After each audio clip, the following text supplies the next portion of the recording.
Pour l'Alliance Maladie Rare, nous avons énormément besoin de démocratie sanitaire. Sauf que, pour nous, elle n'existe pas actuellement. Il y a des élections présidentielles, il y a des élections de députés, des législatives, il y a des élections dans les mairies. Et nous, on n'a pas eu le choix. On a été élus du premier coup. On a été élus avec une maladie rare. On a été élus d'office.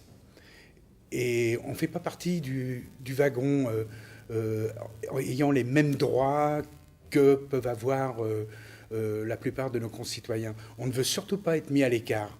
Donc en fait, on n'est pas encore adapté à la démocratie sanitaire. La cause des maladies rares, c'est pas un vieux sujet, c'est quand même quelque chose qui est relativement jeune dans l'esprit des gens.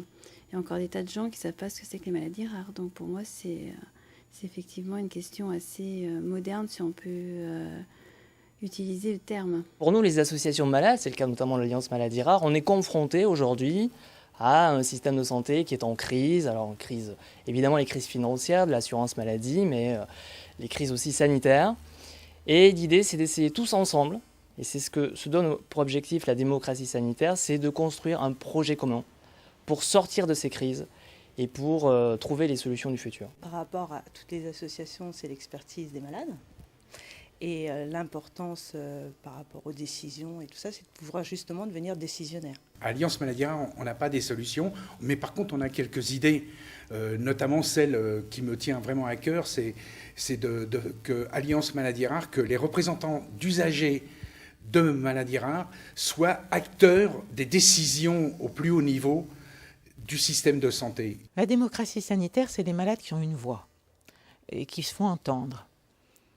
Les personnes qui vivaient avec des maladies rares, en France comme en Europe, elles n'avaient pas de voix, elles n'existaient pas. Et cette voix, je crois qu'on l'a conquise depuis la création de l'Alliance en 2000. Les malades existent. Ils ont droit aux soins, ils ont droit aux prises en charge sociales. Mais on voudrait aller plus loin, c'est pas tout. On voudrait pouvoir participer officiellement aux décisions qui nous concernent. Ça, on l'a conquis au niveau européen, puisque maintenant, il y a des représentants de malades dans tous les comités décisionnels européens qui s'occupent de maladies rares et à l'Agence du médicament à Londres. On aimerait qu'en France, nous puissions être représentés partout et qu'on ait vraiment une voix dans toutes les décisions qui nous concernent. Pour conclure, je vais citer tout simplement Dominique Marininki, qui dit « La parole d'un malade vaut autant que celle d'un prix Nobel ». Je crois que j'ai tout résumé.